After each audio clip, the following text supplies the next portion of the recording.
Do you or anyone you know have diabetes?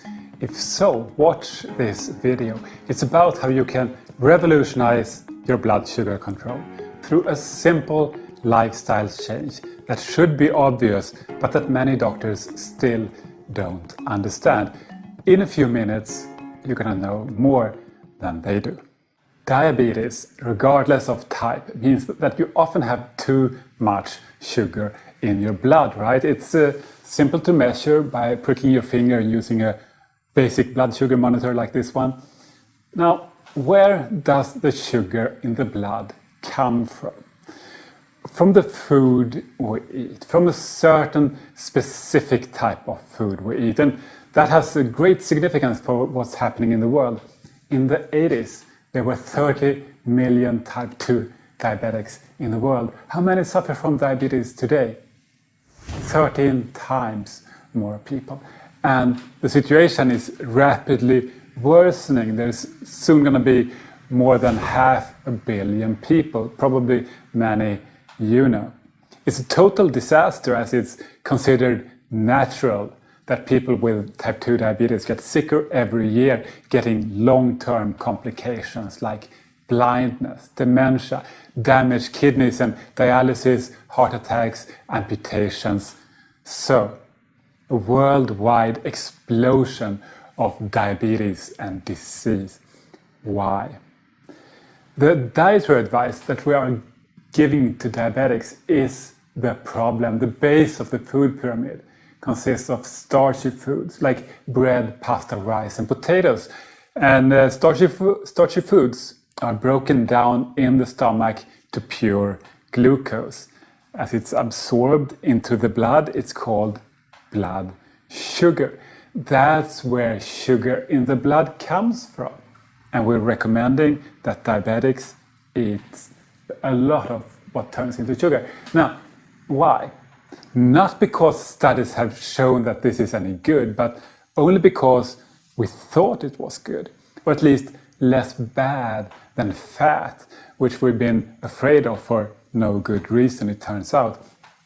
But when we thought that fat was dangerous, we had to give this crazy dietary advice to diabetics because you have to eat something. And the My Plate model for diabetics is similar. Most of it becomes sugar in the stomach and it raises blood sugar a lot. This is crazy. It doesn't work. And this is the reason that diabetics today need lots of drugs to keep blood sugar down, because it's gotten high unnecessarily. Now, when we wake up and realize that it's okay to eat natural fat again, then we can look around and find something that has always worked better. A century ago, for example, before we became afraid of fat, before we had modern drugs to conceal these problems, at that time you only had one thing to help diabetics: good food. Here's an example, a cookbook for diabetics from 1917, and you can Google this title and read it for free online. I'm just going to show you the summary. 2 pages showing what diabetics should eat to the left and what they should avoid to the right. I'm going to start with the right page, what diabetics should avoid. And number 1 is sugar. Number 2, foods made with wheat flour and starchy foods. And then examples like wheat flour, bread, cookies, rice, and macaroni, meaning pasta. And the title of the page is Foods Strictly Forbidden. On the contrary, this is now the base of the food pyramid, the biggest part of the My Plate model, while we're having an explosion of diabetics who are getting sicker and sicker. This is hardly a coincidence. To the left, we find the recommended foods, high-fat foods like butter and olive oil, rich cheeses, meat, fish, and eggs. And if you just add plenty of vegetables, this is identical to the advice that I give diabetes patients today, 100 years later.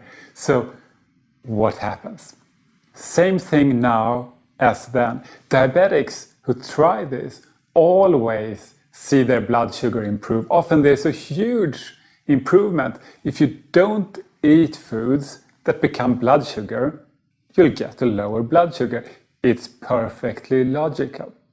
Most people also lose a lot of weight, and they may be able to lower their medication or get off it and feel great. For an example, an older gentleman with type 2 diabetes who was a patient of mine, he could stop taking insulin injections. His blood sugar still improved even without drugs. He became lean again. He felt great, and every time he comes in for a follow-up, he says that he eats like a king. And I wish more people would get the chance to do so. In addition to this century of clinical experience, there are also a number of new scientific studies showing that a low-carb diet works very well. But if you don't wish to read a lot of studies, you can prove this for yourself in the simplest possible way. Again, you only need a cheap blood sugar monitor and 2 meals. This is a meal I had the other year, and this was before I read up on food photography. You should never use the flash, okay? But still, this was a great meal.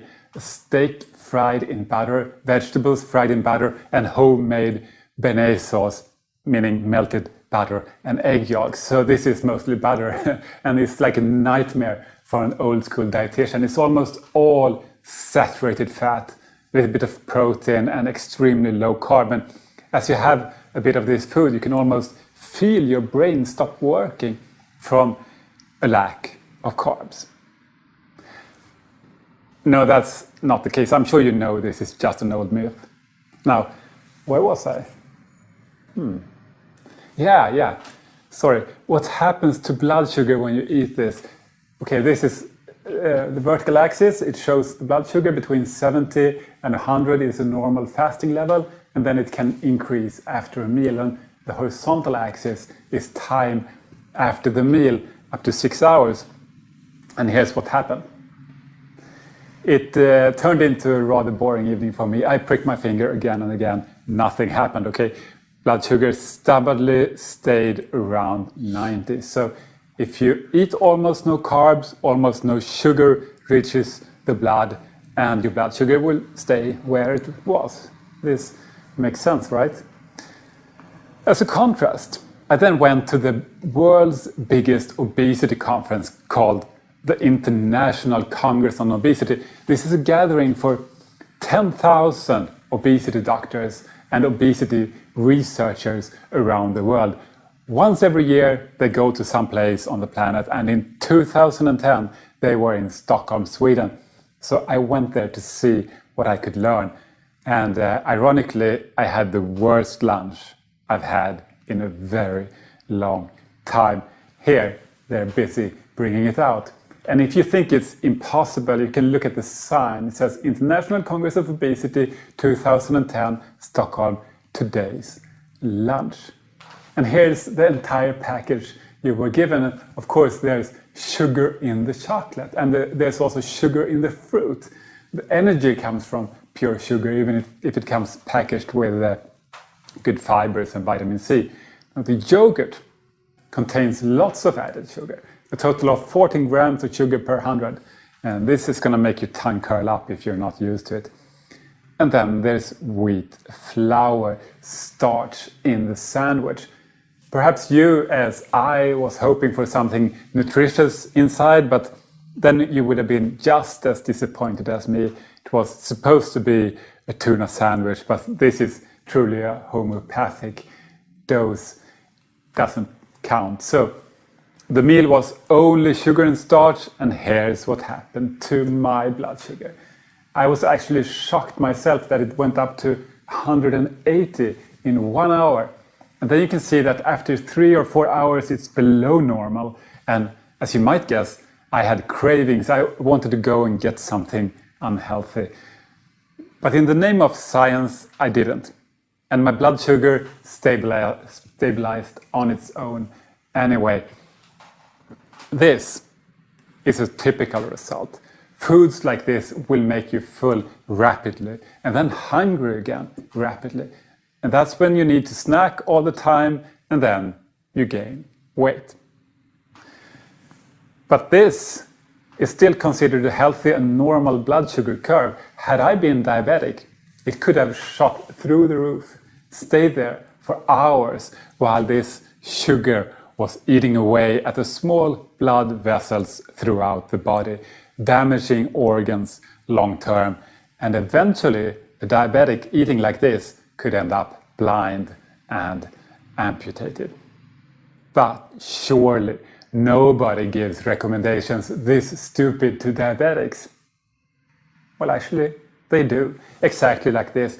Yogurt is okay, the bread is great, and the apple gives you bonus points. And when you've been this good and craved something, surely you deserve to treat yourself to some chocolate candy once in a while.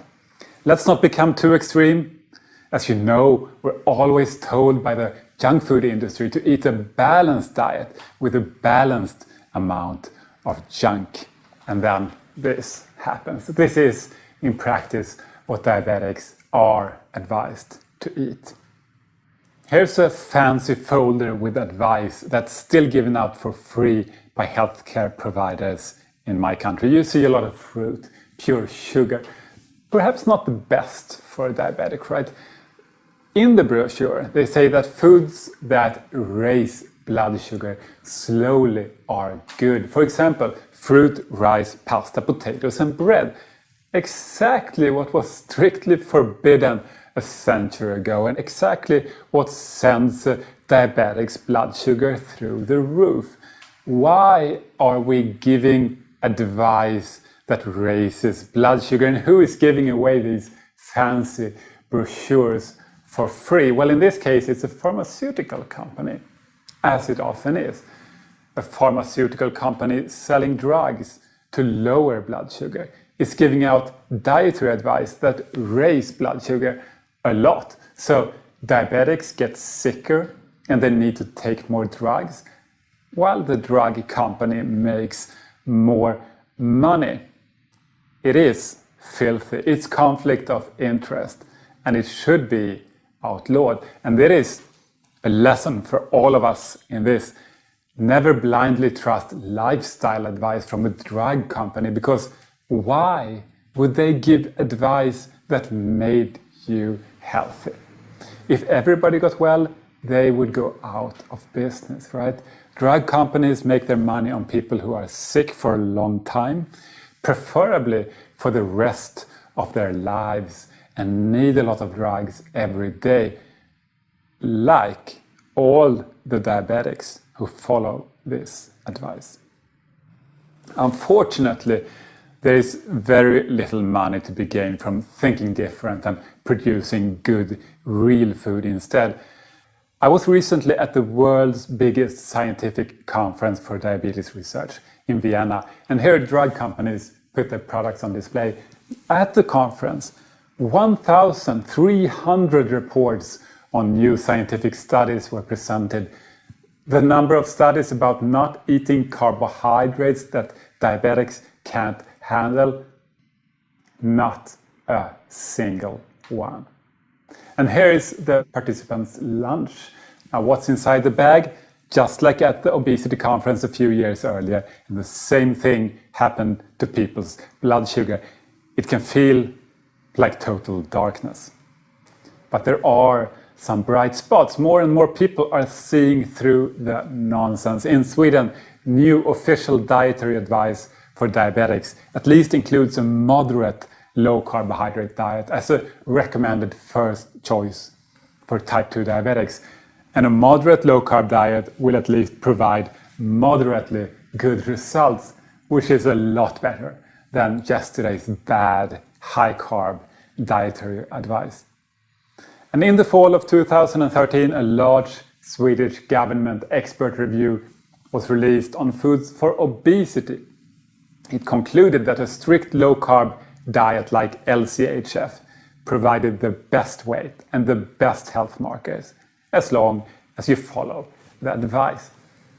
Finally, The unnecessary fear of fat that we have lived with for decades is about to melt away. Here's the cover of the magazine Time from 1984, when the fear of fat really caught on. And here's the cover of Time in 2014. Eat butter. Scientists labeled fat the enemy. Why they were wrong.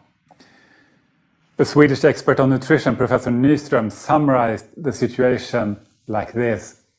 When all new scientific reports are lined up, the result is clear. Our deeply ingrained fear of fat has no basis, and you don't get fat from fat, just as you don't get green from eating vegetables. No one has more to gain from this new knowledge than the person with diabetes.